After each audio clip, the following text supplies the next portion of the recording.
Assalamualaikum warahmatullahi wabarakatuh. Perkenalkan, nama saya Aspa Syahid Muhammad dengan NIM 12530100065. Saya jurusan Hukum Keluarga dengan kelas B, ingin menjelaskan dan mempresentasikan konsep dan klasifikasi hadis marfu. Selanjut saja ya. Yang pertama, abstrak penelitian. Penelitian ini menganalisis konsep dan klasifikasi hadis marfu dalam mustalah al-hadis, membandingkan pandangan ulama, klasik, dan kontemporer. Menggunakan studi kepustakaan, ditemukan kesepakatan umum bahwa hadis marfu disandarkan kepada Nabi Shallallahu Alaihi Wasallam. Namun ada perbedaan dalam pengklasifikasian dan penggunaannya dalam hukum. Hadis marfu penting sebagai dasar otoritatif sunnah. Metode yang saya ambil studi kepustakaan dengan analisis deskriptif. Sumbernya Taisir Mustalah Al-Hadis, Muqaddimah Ibnu Al-Salah, Nukhbatul Fikar, dan artikel jurnal modern. Temuannya kesepakatan umum, perbedaan klasifikasi, dan penggunaan hukum. Pendahuluan, peran sentral hadis. Hadis adalah sumber hukum Islam kedua setelah Al-Quran, membentuk hukum, teologi, dan etika. Otoritasnya terletak pada substansi matan dan validitas sanad.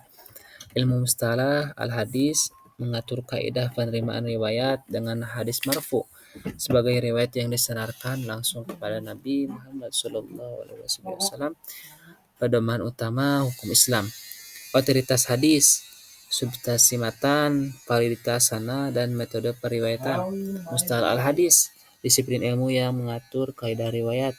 Hadis marfu, riwayat yang disandarkan langsung kepada Nabi. Dinamika terminologi hadis marfu. Ulama berbeda dalam mendefinisikan hadis marfu.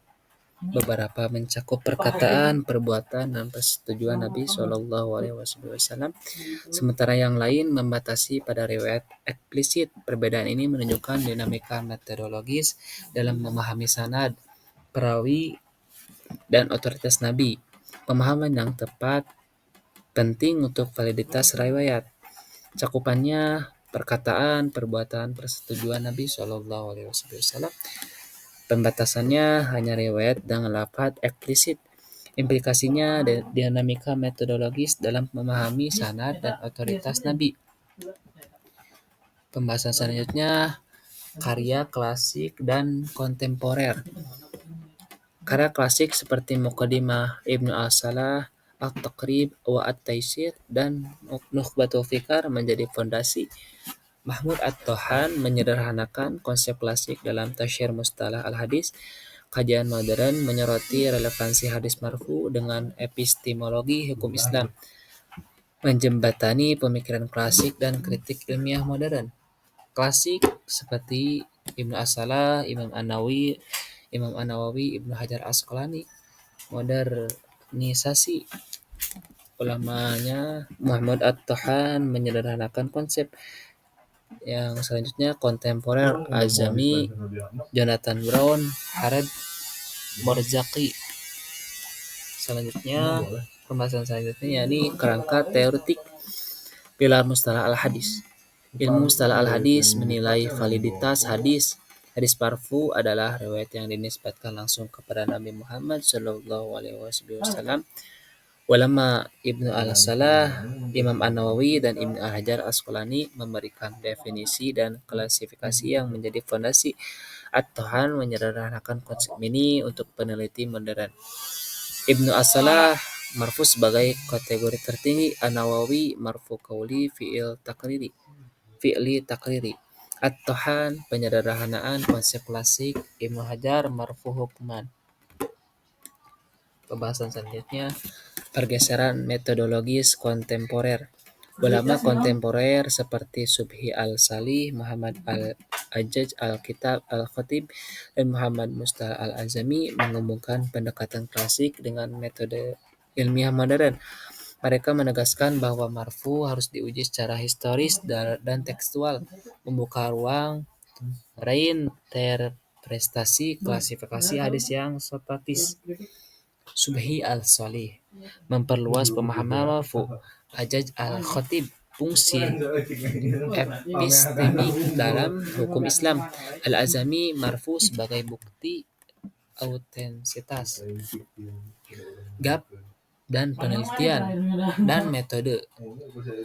Penelitian sebelumnya fokus deskriptif, ada celah dalam perbandingan komprehensif pandangan klasik dan kontemporer tentang hadis marfu. Penelitian ini mengisi celah dengan analisis komparatif lintas zaman, menggunakan pendekatan kualitatif, deskriptif, analitis, dan sumber primer dan sekunder. Gap penelitian memiliki 3 aspek. Yang pertama, kurangnya analisis perbandingan mendalam. Yang kedua, fokus deskriptif, bukan evolusi metodologi. Yang ketiga, celah epistemologis dan kritik hadis kontemporer. Metode penelitian sama memiliki 3 aspek. Yang pertama, kualitatif, deskriptif analitis, studi kepustakaan. Yang ketiga, analisis komparatif dan interpretatif. Selanjutnya yakni definisi dan klasifikasi hadis marfu. Ulama klasik seperti Ibnu Al-Salah, An-Nawawi, dan Ibnu Hajar mendefinisikan marfu sebagai riwayat yang disandarkan langsung kepada Nabi Shallallahu Alaihi Wasallam, menekankan sanad dan kredibilitas perawi. Ulama kontemporer mendefinisikan seperti ulama At-Tahan, Al-Azami, dan Al-Salih menafsirkan marfu dalam kerangka epistemologis, menyoroti fungsi historis, normatif, dan rasional hadis. Ulama klasik fokus pada transmisi riwayat dan sanad. Ulama kontemporer fokus pada fungsi dan otoritas dirayah. Pembahasan yang terakhir yakni kesimpulan dan saran. Hadis marfu adalah penghubung utama dengan Nabi Shallallahu Alaihi Wasallam. Klasik fokus pada sanad, kontemporer fokus epistemologi. Perbedaan metodologis mencerminkan pergeseran dari transmisi ke interpretasi. Implikasi epistemologisnya adalah legitimasi kenabian, pengembangan metodologi hadis, dan rekonstruksi sunnah. Dan sarannya yakni saran pertama, kajian lanjutan marfu hukuman. Kedua, integrasi literatur klasik dan kontemporer dalam kurikulum. Saran yang ketiga, paradigma penelitian interdisipliner. Sekian yang saya bisa sampaikan. Semoga yang saya sampaikan dapat bermanfaat.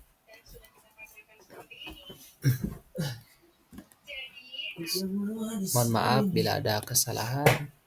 Wassalamualaikum warahmatullahi wabarakatuh. Menyerah atau tidak, kau terlalu memikirkan yang sudah lalu dan yang akan datang. Ada pepatah, kemarin adalah sejarah, besok adalah misteri, hari ini adalah anugerah. Jalanilah yang ada sekarang.